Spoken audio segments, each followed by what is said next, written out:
Hi, this is Carl with another SOP video for managed service providers. Today I want to talk about customer service from the client's perspective.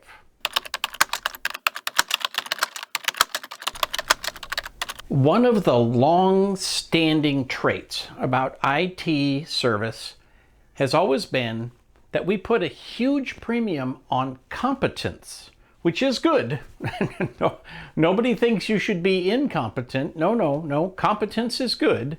You should hire competent people. You should hire resourceful people. You should hire people who are good at what they do, who can solve technical problems. Absolutely. But it's also the case that a lot of service boils down to making the client feel heard. One of the reasons clients don't like ticketing systems is that they're not sure they've been heard. They put in a ticket and they get an email that says, hey, we got your note, we're going to prioritize this and we'll get back to you. To be honest, if that email came out 8 minutes later, it would make them feel more heard. But when it is 1 second later, they know that no human being was involved in this communication process.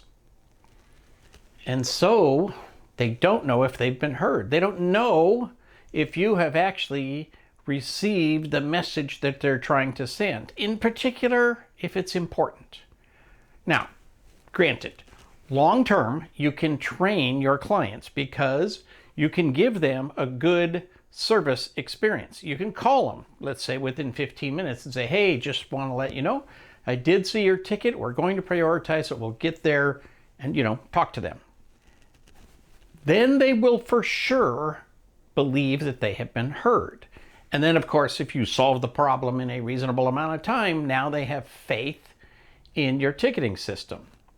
I have gradually become to actually enjoy some of the automated systems from some pretty large companies because they deliver on the promises they make. Now, when they stop delivering, then my faith goes down just a little bit. So just remember, from the client perspective, being heard goes a long ways. And being heard by a human, not a robot, not an app, not a thing in the lower left-hand corner of the screen, right? They need to feel like a human being has heard their problem and gives them faith that it can be solved. So in general, that's an issue that we always have in our industry. Technicians want to solve problems, and automated processes are a great way to get that done.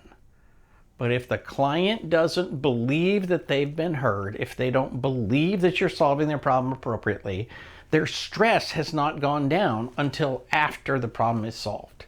There's a lot of value in reducing client stress during the problem. And this is a key piece of information for you to remember. When somebody puts in a ticket, they have a high level of stress, potentially. And do you begin to relieve that stress immediately, or after an hour, or after a day, or not until the problem is actually resolved? You can begin relieving that stress by letting the client know that they've been heard and then echoing back to them what the actual problem is, and then giving them the faith that you can actually solve their problems. A second big issue that we have in the IT industry is that our emphasis on competence can lead us to believe that something is better off than the client believes it is. And I'll give you a really great example.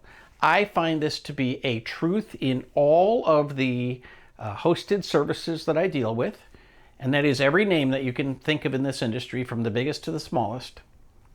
ISPs and the telephone industry are the worst at this. Hosting companies are generally very bad at this. And what it is it basically amounts to this.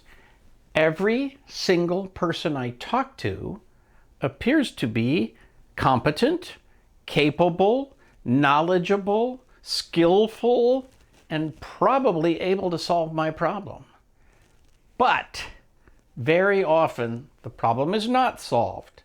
The issue is not fixed.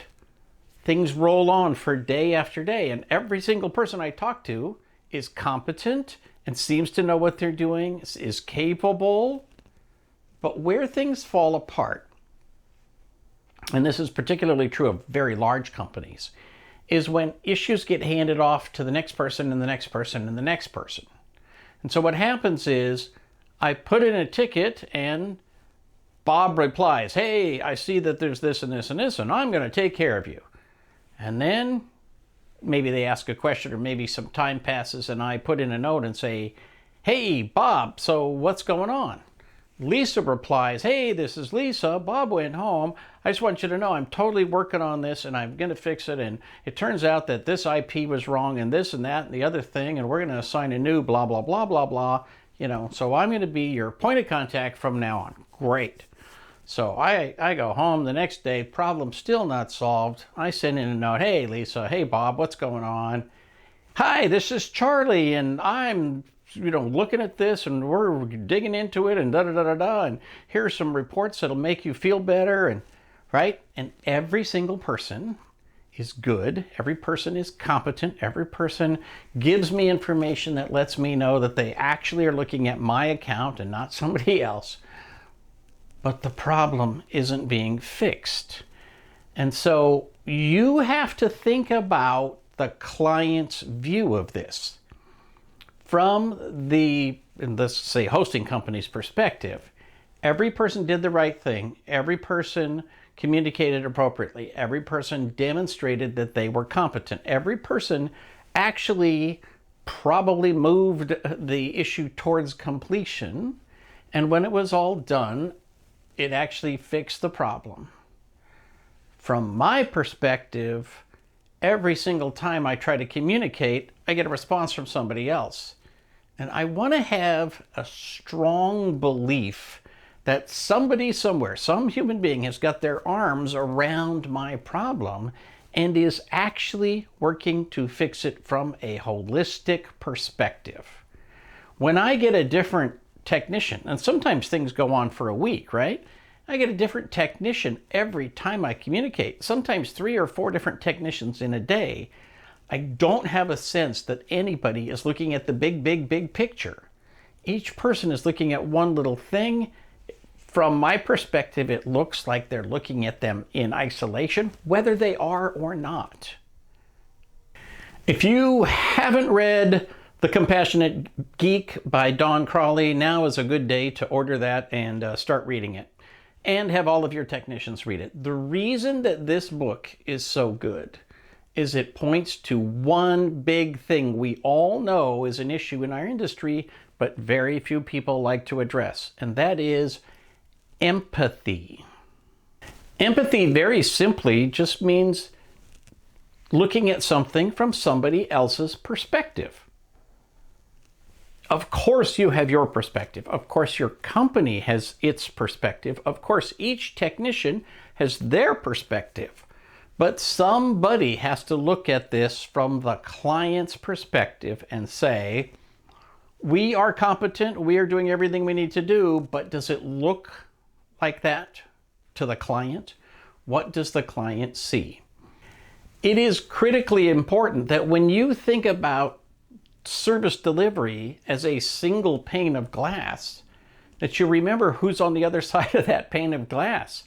Who is looking at you from a different perspective? It's the client. It's the person paying the bill. And I know you've had these situations where you do a great job and you are completely competent and completely good at what you do, and you fix the problem as quickly as possible, but the client doesn't see it that way. That is your fault.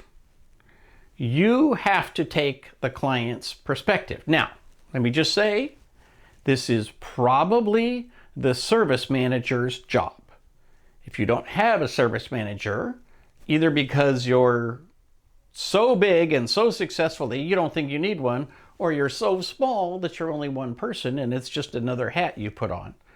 I encourage you to do everything you can to define a service manager role and fill that, either with you or another human being. Let there be someone who takes the client's perspective and trains your technicians to understand that you need to communicate to the client in a way that they feel heard, that they think that you understand their problem, and that someone is taking ownership of that problem and moving it towards completion. I think you'll be shocked at how much forgiveness there is in a world where clients believe that you are being empathetic with them.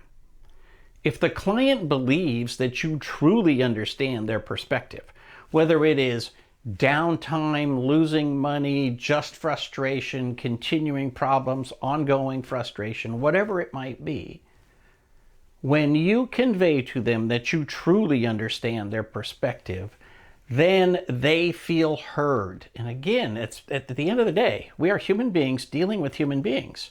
Small business is made up of people who have relationships with one another. So your technicians need to understand that. And every technician, no matter how nerdy and left-brained and so forth they are, can be taught to speak to a client with certain words that convey the fact that we as human beings are helping you as a human being fix a problem that brings a certain level of frustration.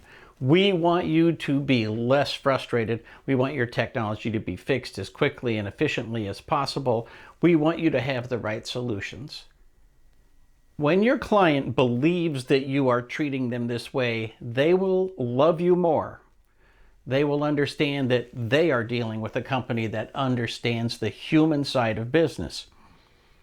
And you know, at the end of the day, when you look at your clients who've been with you 5, 10, 15, and if you're really old like me, 20, 25 years, those clients have felt heard.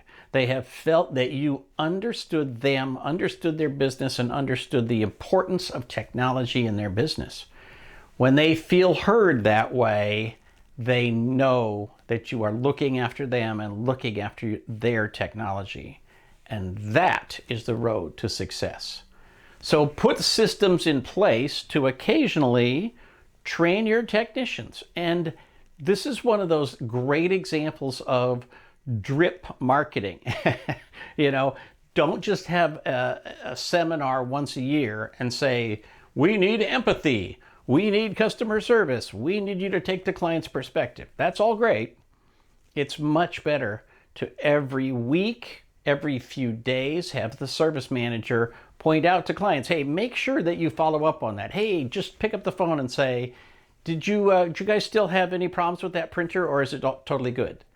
Closing that loop allows the client to see that you actually do pay attention to them, that you actually do care about their technology, and you're keeping an eye on them. Make them feel heard, make them feel loved, and they will stick with you forever. For Small Biz Thoughts, this is Carl Polachuk wishing you the best of luck in everything you do.